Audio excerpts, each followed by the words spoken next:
Diabetes आणि कारण यामध्ये काय रिलेशन आहे हे या व्हिडिओमध्ये आपण बघूया.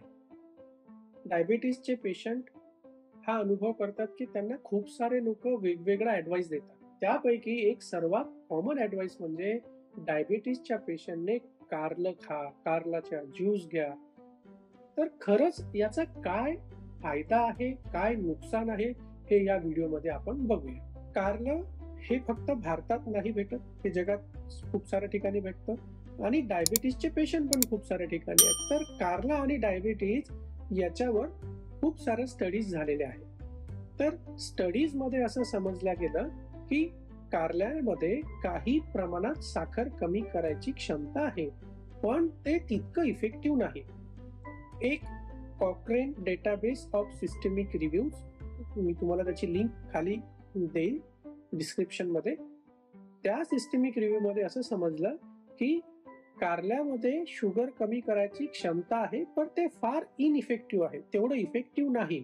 त्यामुळे कारल्याला डायबिटीसची ट्रीटमेंट म्हणून अप्रूव्ह करणं किंबहुना कारल्याला डायबिटीज मध्ये न्यूट्रिशन थेरपी म्हणून यूज करणं कितपत योग्य आहे यासाठी पण सध्या सफिशियंट त्यांच्याकडे एव्हिडन्स नाहीत, पुरावे नाहीत. दुसरा एक स्टडी झाला होता ज्याच्यामध्ये त्यांनी डायबिटीसचा ड्रग अगदी लो डोज मध्ये आणि कारलं यांना कम्पेअर केलं. तर हे समजलं की कारल्याने काही पेशंटमध्ये फ्रुक्टोसामिनची लेवल कमी झाली, पण ती फार थोड्या प्रमाणाने कमी झाली आणि डायबिटीसच्या गोळीच्या लो डोजच्या मानाने सुद्धा ती कमी झाली आहे. म्हणजे डायबिटीसच्या गोळीच्या लो डोजने सुद्धा कारल्यापेक्षा जास्त काम केलं.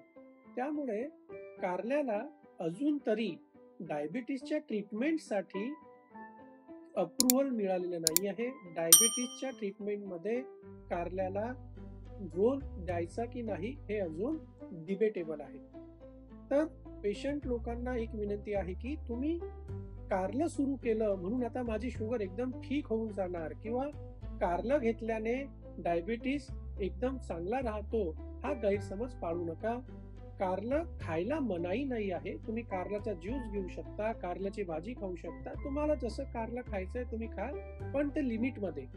तर कारल्याचा डोस किती घ्यायला पाहिजे, म्हणजे कारलं 1 खायला पाहिजे, 2 खायला पाहिजे, त्याचा ज्यूस रोज खायला पाहिजे, हे अजूनही फिक्स नाही आहे. जास्त कारलं खाल्ल्याने सुद्धा त्याचे साईड इफेक्ट होतात, जसं की उलटी होणे, डायरिया होणे, पोटाचे आजार होणे, हे असे साईड इफेक्ट पण काही स्टडीजमध्ये जास्त कारल्याचं सेवन केल्याने आढळले आहेत. तर या व्हिडिओचा टेक होम मेसेज म्हणजे जसं प्रत्येक पिवळी वस्तू ही सोनं नसते, तसंच प्रत्येक कडू वस्तू ही डायबिटीसचं औषध नसतं. डायबिटीज रिलेटेड असेच व्हिडिओ बघण्यासाठी आमच्या चॅनलला सबस्क्राईब करा. हा व्हिडिओ तुम्हाला आवडला असेल त्याला लाईक करा, शेअर करा. थँक्यू.